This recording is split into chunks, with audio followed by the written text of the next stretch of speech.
कभी कभी महाराज जी क्रोधित हो जाते थे, बहुत क्रोधित। एक बार हम उनके साथ मंदिर के पीछे बैठे थे और सड़क के उस पार रहने वाला एक व्यक्ति जिसका नाम पूर्णानंद था, जिसे महाराज जी कई सालों से जानते थे, और वास्तव में महाराज जी जब उस क्षेत्र में आए थे तो सबसे पहले जिस व्यक्ति से उन्होंने बात की थी वह 30 या 40 साल पहले का यह व्यक्ति था। तो वह मंदिर के पीछे के हिस्से में आता है और महाराज जी उठकर बैठ जाते हैं और देखने लगते हैं, और जैसे ही वह उसे देखते हैं वह चीखना शुरू कर देते हैं। मेरा मतलब है कि वह पूरी ताकत से चीखते हैं। हम सब वहां बैठे हुए सोच रहे थे और यह आदमी मुड़कर भागना चाहता था, लेकिन वह नहीं भाग सका। उसे महाराज जी की ओर आते रहना था और वह लगभग 50 फीट दूर था, और महाराज जी हर कदम पर क्रोध और गुस्सा चिल्ला रहे थे, है ना?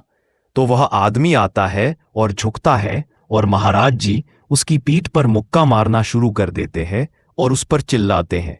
उसे दुनिया की हर चीज कहते हैं, बाहर निकलो, भागो, और वह आदमी भाग जाता है।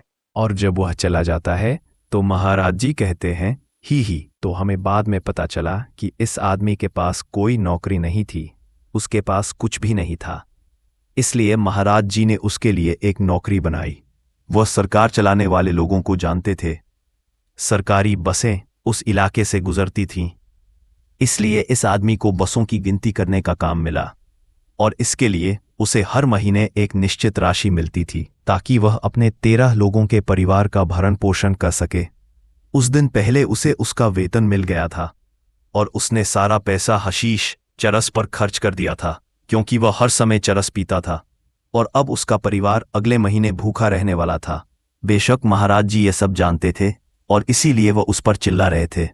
तो बेशक महाराज जी ने अगले महीने उसके परिवार का भरण पोषण किया, और अगले महीने जब उसने वही काम किया तो वह उस पर चिल्लाए। यह उस तरह की बात थी। इसलिए अगर आपको पूरी कहानी नहीं पता है तो एक जगह बैठकर इसे समझने की कोशिश करना बहुत मुश्किल है।